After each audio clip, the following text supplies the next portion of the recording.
नमो अर्हन्ताणं नमो सिद्धाणं नमो आयर्याणं नमो वज्रायाणं नमो लोये सव्यसाहुणम् मङ्गलं भगवान् वीरो मङ्गलं गौतमो गणी कुंद कुंदाद्यो जैन धर्मोस्तु मंगलम् सर्वमंगल मांगल्यं सर्वकल्याणकारिकं प्रदानं सर्वधर्माणां जैनं जयतु शासनं जैनं जयतु शासनम् इंद्रसदवन्द्याणं तिहुवणहिद मधुर विशदवक्काणम् अन्तातीत गुणाणं नमो जिणाणं जिदभवाणम् अभिवन्द्योण शिरसा पुनर्भवकारणं महावीरम् ते सिंपयत् भंगम मग्गम मोक्षस्य वोच्छामि।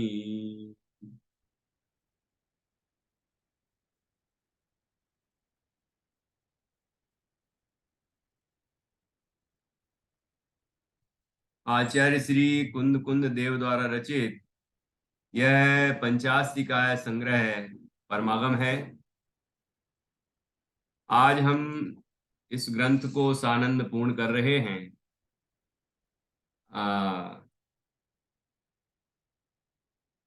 लगभग अगस्त, सितंबर, अक्टूबर, नवंबर, दिसंबर, जुलाई से शुरू हुआ था। 6 महीने, लगभग 6 महीने में ये ग्रंथ पूर्ण हो रहा है। इसका बड़ा हर्ष है, क्योंकि आचार्य को भी हर्ष है।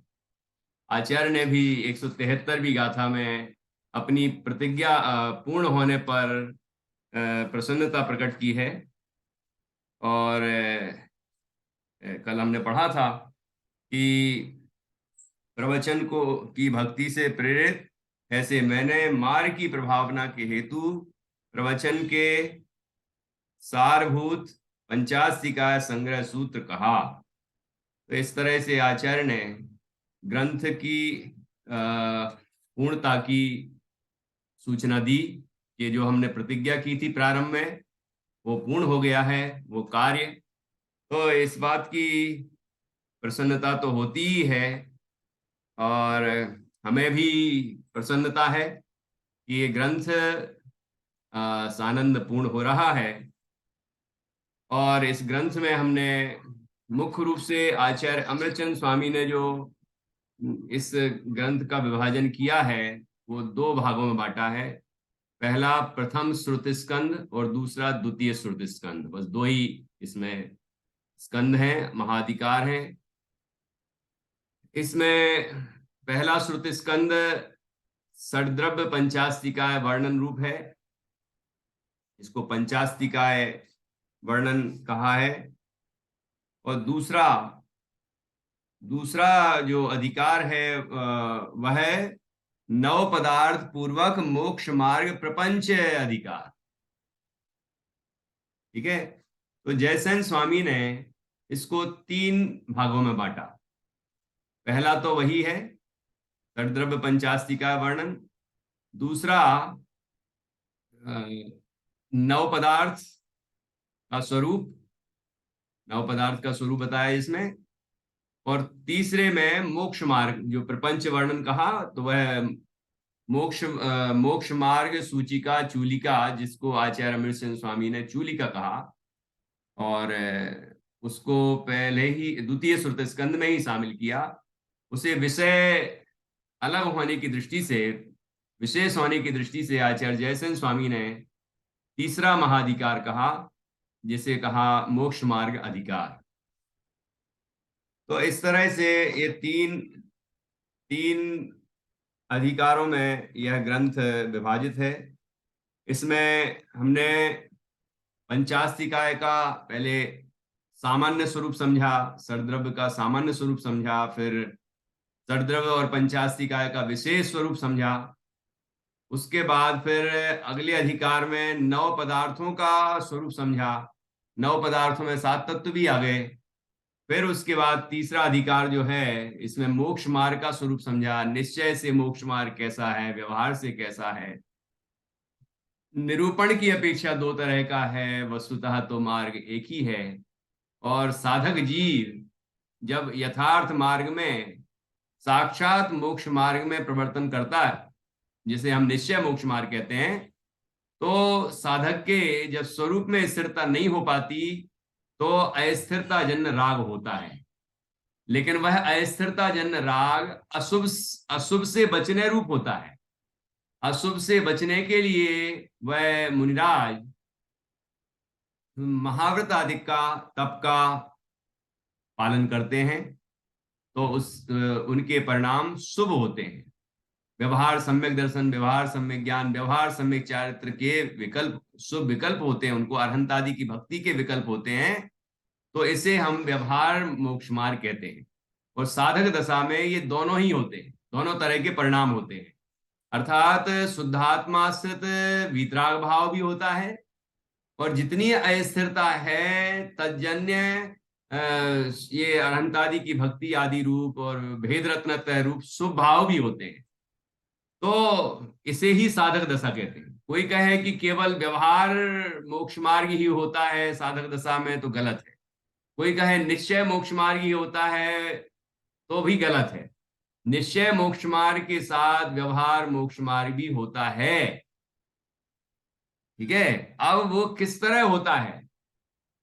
वो होता इस तरह है कि स्वरूप में स्थिरता बढ़ती चली जाती है, जैसे गुण स्थानों का क्रम बढ़ता है।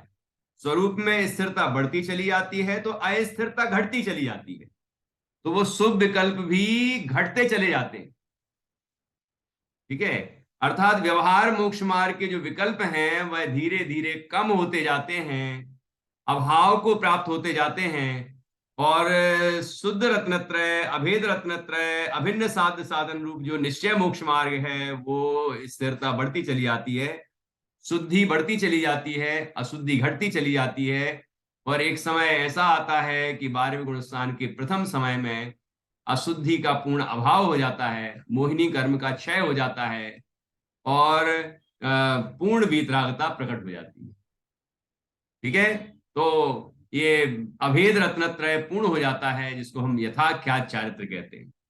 उसके बाद अनंत चतुष्टय प्रकट हो जाता है, अरहंत अवस्था हो जाती है। फिर उसके बाद आघाती कर्मों का भी क्षय होकर फिर सिद्ध अवस्था प्रकट होती है। तो अरहंत अवस्था को भी मोक्ष कहा है, वो भाव मोक्ष है। ठीक है। और सिद्ध अवस्था में द्रव्य मोक्ष भी हो गए। इस तरह से मोक्ष मार्ग से मोक्ष की प्राप्ति होती है। तो ये साधक दशा में इस तरह होता है, अर्थात घटता हुआ शुभोपयोग और बढ़ता हुआ शुद्धोपयोग। ठीक है। तो इस तरह से यहां इस शास्त्र के अंदर वस्तु का यथार्थ स्वरूप बताया, जो प्रयोजनभूत तत्व हैं वह बताए, मोक्ष मार्ग का स्वरूप बताया, और मोक्ष मार्ग में निश्चय व्यवहार का बहुत सुंदर सुमेल बताया। यह सुमेल है कि साधक दशा में दोनों ही होते हैं। ठीक है। अब ये बात और है कि व्यवहार घटता हुआ है और निश्चय बढ़ता हुआ है। निश्चय और व्यवहार कहने में थोड़ा सा लगता है लोगों को कि निश्चय बढ़ता हुआ है, व्यवहार घटता हुआ है। इसका तात्पर्य निश्चय नय के विषयभूत जो साक्षात मोक्ष मार्ग है, अर्थात वीतराग मोक्ष मार्ग है, वीतराग मार्ग है, वो बढ़ता चला जा रहा है, शुद्धोपयोग बढ़ता चला जा रहा है, शुद्धि बढ़ती चली जा रही है, स्थिरता बढ़ती चली जा रही है स्वरूप में। ठीक है। तो अस्थिरता घटती चली जा रही है, शुभ भाव घटते चले जा, अशुभ तो पहले ही चले गए, अब तो यहां शुभ घट रहे हैं। उसी को जिसको व्यवहार मोक्ष, व्यवहार से मोक्ष मार्ग कहा था, वो व्यवहार रत्नत्रय के परिणाम, भेद रत्नत्रय के परिणाम, भिन्न साध्य साधन भाव, वो धीरे धीरे कम होते चले जाते हैं और शुद्धि बढ़ती चली जाती है। ठीक है। इसी को संक्षेप में कह रहे हैं कि निश्चय मोक्ष मार्ग बढ़ता चला जाता है पूर्णता की ओर, और व्यवहार मोक्ष मार्ग के विकल्प घटते चले जाते हैं, और एक समय आता है कि व्यवहार मोक्ष मार्ग के समस्त विकल्पों का अभाव हो जाता है और निश्चय मोक्ष मार्ग पूर्ण प्रकट हो जाता है। अर्थात भेद रत्नत्रय का व्यय और अभेद रत्नत्रय की पूर्णता होने पर अनंत चतुष्टय प्रकट हो जाता है, वीतराग सर्वज्ञ हो जाते हैं, है ना। उसके बाद फिर सिद्ध अवस्था की प्राप्ति हो जाती है। तो ये सुंदर चर्चा यहाँ इस ग्रंथ में की गई है। अंतिम जो 172वीं गाथा है, बड़ी गजब की है। उसकी टीका बहुत सुंदर है, जिसको हमने करीब करीब एक सप्ताह में उसको समझा है। एक सप्ताह लग गया उसको समझने में, क्योंकि टीका भी बड़ी है और विषय भी बहुत जोरदार है, गंभीर है, और पूरे ग्रंथ का वो निष्कर्ष है, सार है। तो इसकी चर्चा हमने की। इसी के अंदर केवल निश्चयालंबी, केवल व्यवहारालंबी मिथ्या दृष्टियों का वर्णन भी आया, जो मोक्ष मार्ग प्रकाशक के 7वें अधिकार में विस्तार से है। तो इस सब की हमने चर्चा कर ली है। अब इस ग्रंथ का की टीका का अंतिम श्लोक है, टीका का, ठीक है। तो वह हम पढ़ेंगे और इस तरह हमारा ये ग्रंथ पूर्ण हो जाएगा। फिर आपको कोई प्रश्न हो तो आप पूछ सकते हैं, और मुझे आपसे कुछ प्रश्न करने होंगे तो वो मैं करूंगा। हम्म। इस 173वीं गाथा जो कल हमने पूर्ण की थी, इस पर जयसेन आचार्य की टीका भी विशिष्ट है, उसका भी स्वाध्याय और कर लेना चाहिए। अभी अपन श्लोक, अमृतचंद्र आचार्य की टीका का जो अंतिम श्लोक है वो पढ़ रहे हैं।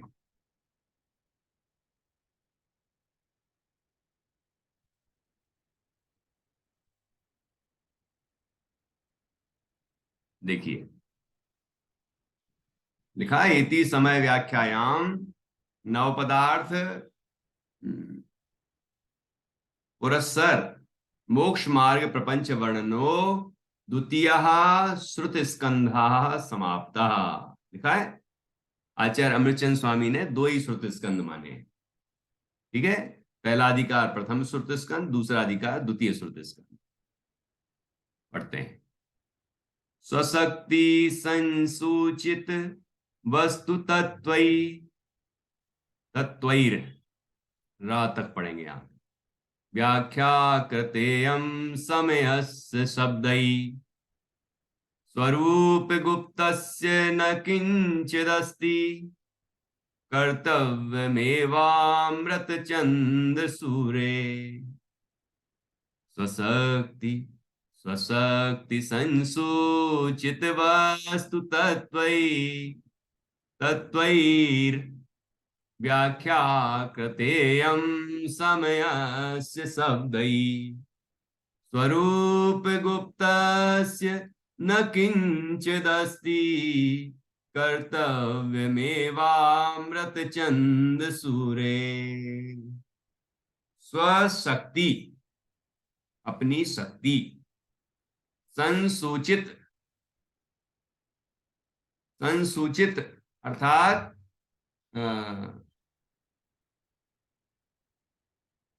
अपनी शक्ति से जिन्होंने वस्तु का तत्व, संसूचित वस्तु तत्वैर, संसूचित अर्थात सूचित किया है, अर्थात कहा है, ठीक है।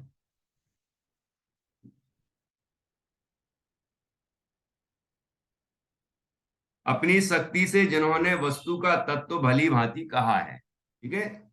स्वशक्ति, अपनी शक्ति के अनुसार, संसूचित अर्थात सूचित किया है, अर्थात कहा है, कथन किया है, इसका वस्तु तत्वैर, वस्तु तत्वों के द्वारा, वस्तु तत्वों के द्वारा कथन किया है। जो वस्तु तत्व जिसमें 6 द्रव्यों का स्वरूप, पंचास्तिकाय का स्वरूप, 7 तत्व, 9 पदार्थों का स्वरूप, मोक्ष मार्ग का स्वरूप, ये सब वस्तु तत्व है, वस्तु का स्वरूप है ना।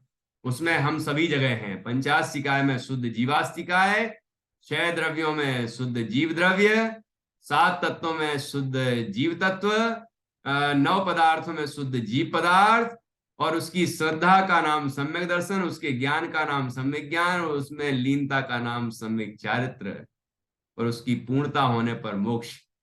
ये पूरी चर्चा यहाँ की है।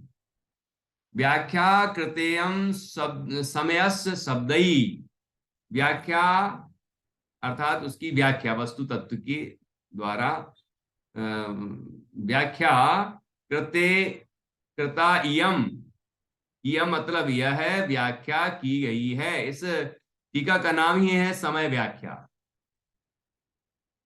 ठीक है। तो अपनी शक्ति से जिन्होंने वस्तु का तत्व भली भांति कहा है, ऐसे शब्दों ने, अब देखो,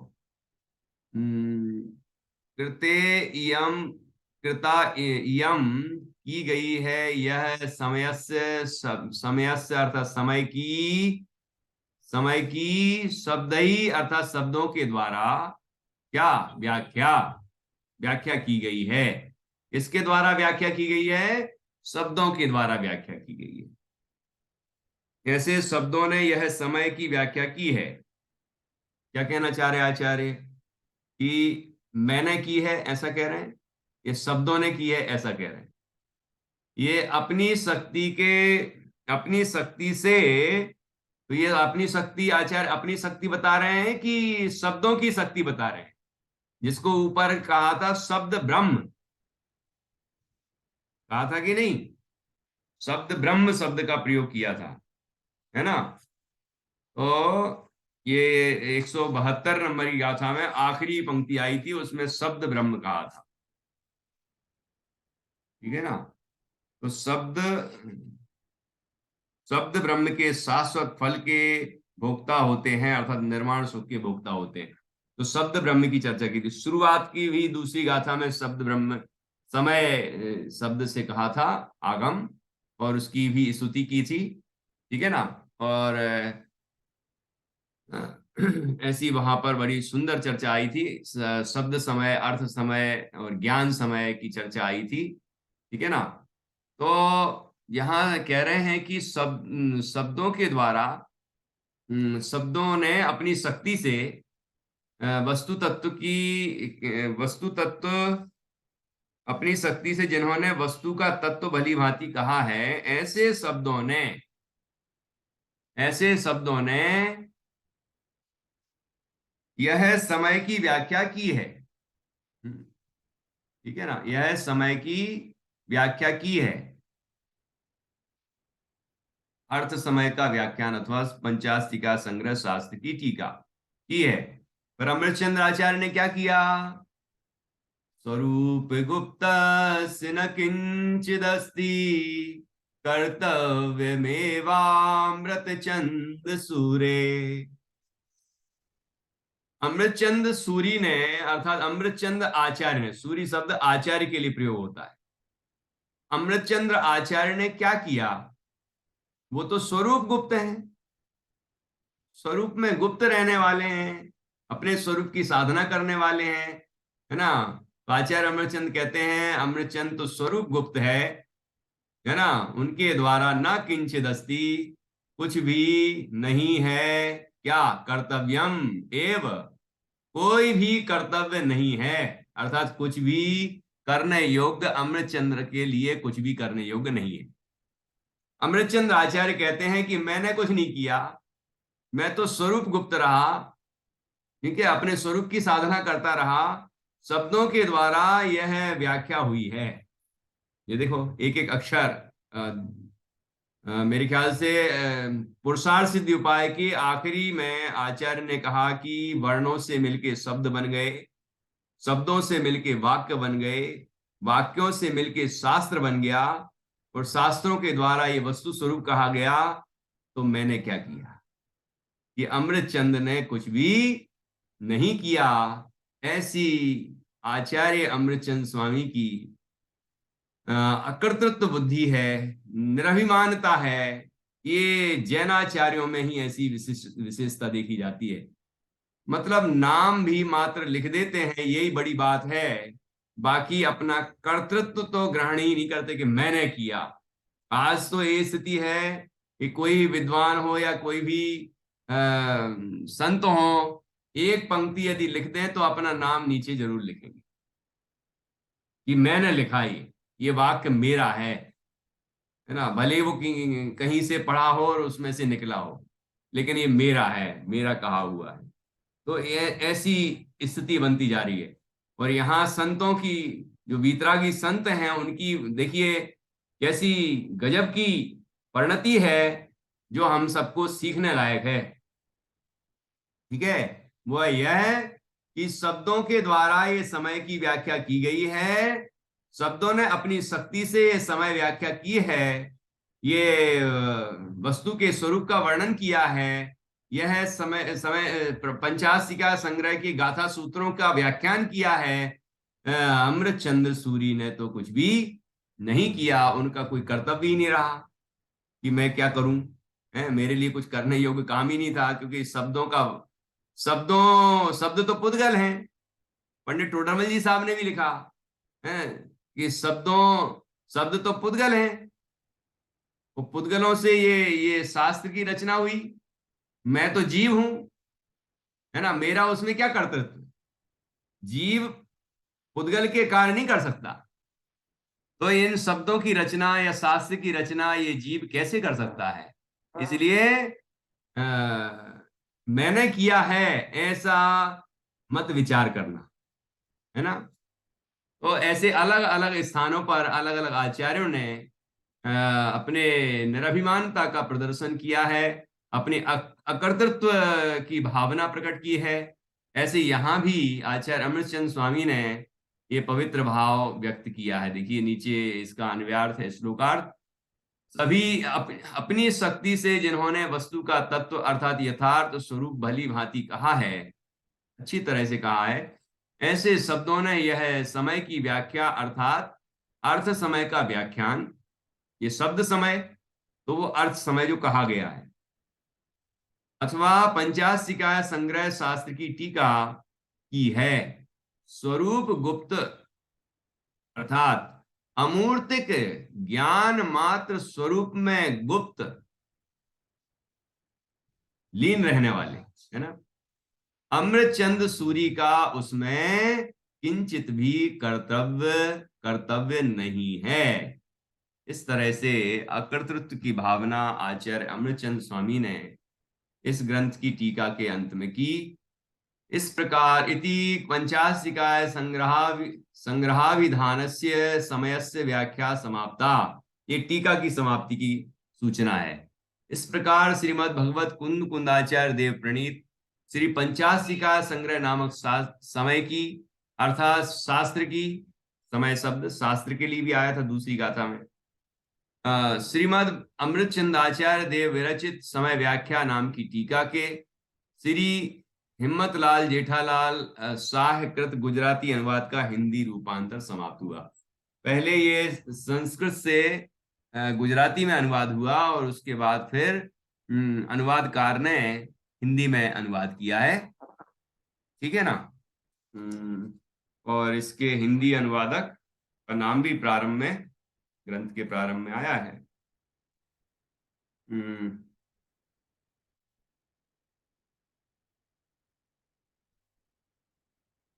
इसमें लिखा नहीं है हिंदी अनुवाद। ये वाले जो मेरे पास है ग्रंथ, इसमें तो डॉक्टर उत्तम चंद जैन कृत हिंदी अनुवाद एवं सारांश सहित, ये जयसेन आचार्य की टीका का अनुवाद किया उन्होंने।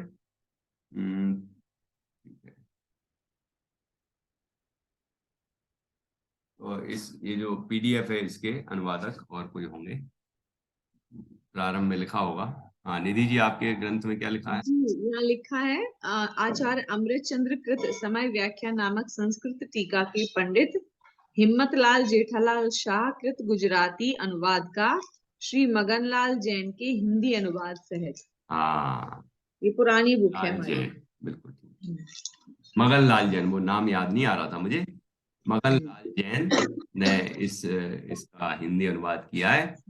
तो इस तरह से ये देखो यहाँ पर ये PDF कंप्लीट हो गई है।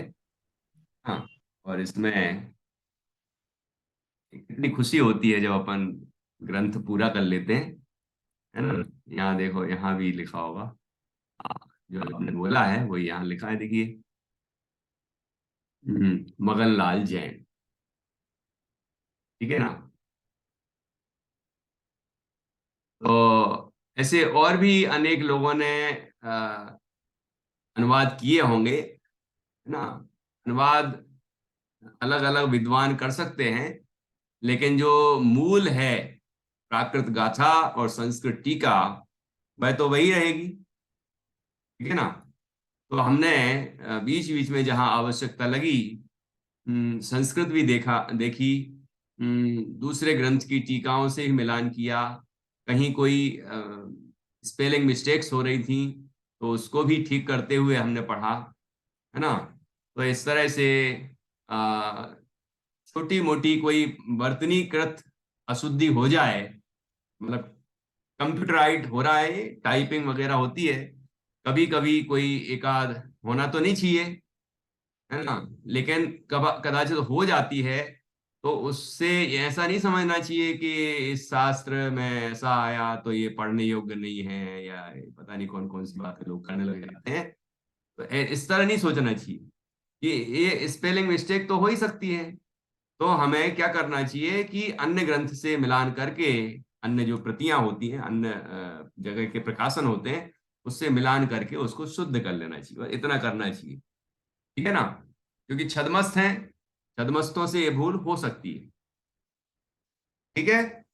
तो इस तरह हमने कुल मिला के ये महान ग्रंथ, जिसको संक्षिप्त रुचि वालों के लिए आचार्य कुंद कुंद स्वामी ने लिखा, इसके बाद मध्यम रुचि वालों के लिए प्रवचन सारजी ग्रंथ है, और उसके आगे फिर विस्तार रुचि वालों के लिए समय सारजी ग्रंथ है, परमागम है।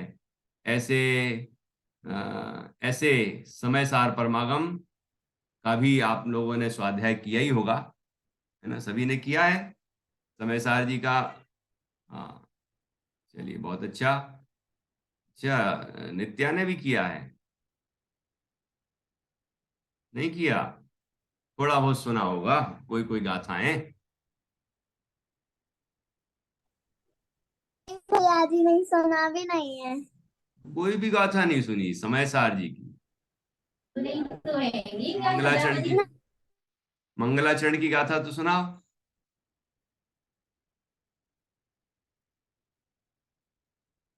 हम्म। ये में आती नहीं है। वंदित तो सब सिद्धे, नहीं आती? दादी थी।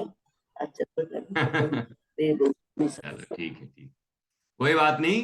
तो आपका ये भाग्य रहा कि आपने अभी द्रव्य संग्रह ग्रंथ का स्वाध्याय कर लिया, अब पंचाशी का संग्रह ग्रंथ का स्वाध्याय कर लिया, और उससे बुद्धि सुलझ जाती है ना। और किस नए से, किस दृष्टि से कौन सी बात कही गई है, ये बात बिल्कुल स्पष्ट रहना चाहिए, जिससे कोई भी व्यक्ति निश्चयाभासी या व्यवहाराभासी ना हो। क्योंकि इस ग्रंथ के आखिरी में यही बात कही है ना। केवल निश्चयालंबी, केवल व्यवहारालंबी किस तरह के जीव होते हैं, वो क्या भूल करते हैं, कैसे सुधारी जाए वो भूल, ऐसी सभी तरह की चर्चा इसमें आई है। तो द्रव्य संग्रह ग्रंथ का स्वाध्याय कर लेने के बाद, और फिर पंचाशी का संग्रह ग्रंथ का स्वाध्याय कर लेने के बाद, अब तो ये समझ लीजिए कि आप प्रवचन सार जी का स्वाध्याय भी कर सकते हैं, समय सार जी का भी स्वाध्याय कर सकते हैं, और भी कोई आध्यात्मिक ग्रंथ हैं तो उनका भी स्वाध्याय कर सकते हैं। वो सब समझ में आ जाएंगे, ठीक है। इसके अतिरिक्त अन्य जो प्रथमानियों के ग्रंथ हैं, चरणानियों के ग्रंथ हैं, कर्णानियों के ग्रंथ हैं, उनका भी स्वाध्याय करेंगे। तो उनका स्वाध्याय करते हुए भी हमारे हमारे दृष्टिकोण में आध्यात्मिकता भी रहेगी, है ना, अध्यात्म भी रहेगा। तो वो कहानियां, वो कथाएं हमारे अंदर उस अध्यात्म को पुष्ट करेंगी, ठीक है। कर्णानी योग हमारे अध्यात्म को पुष्ट करेगा, चरणानी योग हमारे अध्यात्म को पुष्ट करेगा, और हम अंतर्मुख होकर अपने शुद्धात्म तत्व का अनुभव करके और फिर आगे जब बढ़ेंगे तो निश्चित रूप से वह चरणानी योग हमारे काम आएगा, क्योंकि चरणानी योग के अनुसार ही हमारा जीवन होता है। जैसा कि हमने इस ग्रंथ के आखिरी में पढ़ा कि मोक्ष मार्ग में शुभ विकल्प भी आते हैं, उनको व्यवहार मोक्ष मार्ग कहते हैं। ठीक है ना। मोक्ष मार्ग तो आत्मा की श्रद्धा ज्ञान और उसमें लीनता रूप शुद्ध भाव रूप है, वितरागता रूप है। लेकिन जितनी जितनी अस्थिरता होती है उतना उतना शुभ राग भी होता है। अशुभ का तो वहां काम ही नहीं है, ठीक है ना, है ही नहीं। तो हमें मालूम होना चाहिए कि हम जब साधक बनेंगे, जब हमारी साधक दशा होगी, तो हमारा बाहर का व्यवहार कैसा होगा, हमारा कैसा आचरण होगा, है ना, उसका ज्ञान भी हमें अच्छी तरह होना चाहिए। ठीक है ना, जिससे कि हम आचार शास्त्र में कोई भूल ना करें आचरण संबंधी। क्योंकि ऐसा आया था यहाँ कि केवल निश्चयालंबी जो होता है उसको निश्चय मोक्ष मार्ग तो होता ही नहीं है वो निश्चयालंबी, लेकिन उसे निश्चय नए की खबर ही नहीं है। वो भ्रम से बस निश्चय निश्चय नए से जो प्ररूपित बात है उसको अपनी समझ के हिसाब से समझ लेता, जैसा उसे ठीक लगता है। जैसा आचार्य कहना चाहते वैसा नहीं समझता, जैसा वो समझना चाहता वैसा समझ लेता, और आलसी बना रहता है, प्रमादी बना रहता है। वो भेद रत्न त्रय के विकल्प तो करता ही नहीं, व्यवहार मोक्ष मार्ग का पालन तो करता ही नहीं। क्यों नहीं करता? क्योंकि उससे बंध होगा, उससे संसार में भ्रमण होगा, इसलिए वो तो करना ही नहीं। ठीक है ना, ऐसा सोचता है। तो व्यवहार के जो विकल्प हैं वो तो पूरी तरह छोड़ देता है और निश्चय उसको हुआ नहीं है। ऐसा केवल निश्चयालंबी जो है वो केवल तीसरी भूमिका रूप अशुभ भाव करता है और पाप का ही बंध करता है, और उससे वह दुर्गतियों को प्राप्त होता है। ठीक है ना, इसलिए ये हम नए विवक्षा से अच्छी तरह से वस्तु स्वरूप को समझें, जिससे हमें किसी भी तरह का कोई भ्रम ना हो। और कोई भ्रमित करने की कोशिश करेगा तो भी हम भ्रमित नहीं होंगे, क्योंकि हमने जिनवाणी को मूल ग्रंथ से पढ़ा है, स्वाध्याय किया है। ठीक है ना। जब मैंने न्याय दीपिका ग्रंथ का स्वाध्याय किया, उपाध्याय वरिष्ठ मतलब 12th क्लास, तो उस समय बाद में मैं दीपावली की छुट्टियों में घर गया, अपने गांव देवरी सागर के पास है। तो किसी ने, हमारे जो पाठशाला के बच्चे थे, उनको पूछा कि भाई बताओ जीव किसे कहते हैं। तो उनने कहा कि जो जानता देखता है उसे जीव कहते हैं, जो ज्ञाता दृष्टा है उसे जीव कहते हैं। ज्ञाता दृष्टा शब्द सुनते ही उनने कहा कि अरे रे कौन से सोनगढ़ियों के चक्कर में पड़ गए, ये किसने पढ़ा दिया तुम्हें? ज्ञाता दृष्टा, ज्ञाता दृष्टा। जो ज्ञाता दृष्टा है वही आत्मा है, वही परमात्मा है। ये कौन सी बात पढ़ ली तुमने? गलत पढ़ ली। ठीक है, ये तो गलत है। और फिर उन्होंने कहा फिर क्या है सही? कहते हैं कि जो जो चलता फिरता हो वह जीव है, जो खाता पीता हो वह जीव है। ठीक है ना, वो जीव है। तो अब मैं जब गया और मुझे किसी ने बोला कि ऐसा ऐसा कहा गया, तो मैंने तो न्यायदीप का पढ़ ली थी उस समय। तो मैंने सोचा कि इसमें तो बहुत सारे दोष हैं इस लक्षण में, कि जो खाता पीता है वह जीव है, जो चलता फिरता है वह जीव है। यदि जीव का ये लक्षण बनाया जाए तो इसमें तो अव्याप्ति, अतिव्याप्ति, असंभव दोष, ये सारे दोष लगते हैं। ये तो सदोष लक्षण है। निर्दोष लक्षण तो आचार्य उमा स्वामी ने जो बताया, आचार्य कुंद कुंद स्वामी ने बताया, आचार्य सभी मूल आमनाय से, मूल संघ से जो आचार्य हैं सभी ने यही बताया है। यहां तक कि जैनियों की जितनी भी परंपराएं हैं सब जीव का लक्षण यही बताते हैं, उपयोग लक्षणम। जो जानता देखता है वह जीव है, इसके अतिरिक्त तो कोई और दूसरा बताता ही नहीं है। ठीक है ना। तो ये न्याय शास्त्र पढ़ लेने से और उसकी पकड़ आ जाने से हमारा जो विषय है वो स्पष्ट रहता है, भ्रम उत्पन्न नहीं होता है, हमारे पास आगम का आधार होता है। ठीक है, तो हम भ्रमित नहीं होते। ऐसे ही जैसे हमने ये ग्रंथ का स्वाध्याय किया, तो अब हमें कोई भ्रमित नहीं कर सकता। कोई और तरह का लक्षण बता दे या कोई और तरह की वस्तु स्वरूप बता दे, तो हम तुरंत आगम का विचार करेंगे। अरे आचार्य कुंदकुंद स्वामी ने तो ये कहा, आचार्य अमृतचंद स्वामी ने ये कहा, ठीक है ना, आचार्य उमा स्वामी ने ये कहा, तत्वार सूत्र का स्वाध्याय किया हमने, आचार्य नेमिचंद स्वामी ने ये कहा, ठीक है ना, छह ढाला भी पढ़ी हमने, है ना, ऐसे और भी अनेक ग्रंथ का स्वाध्याय किया है।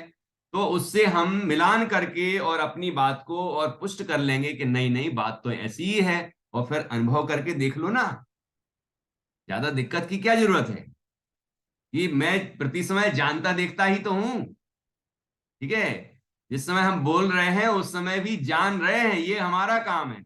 बोलना बंद करते तो भी हम जानते हैं, जब क्रोध आता है तब भी हम जानते हैं, क्रोध शांत हो जाता है तब भी हम जानते हैं। जानने का काम प्रति समय होता है, क्योंकि वो स्वभाव है हमारा।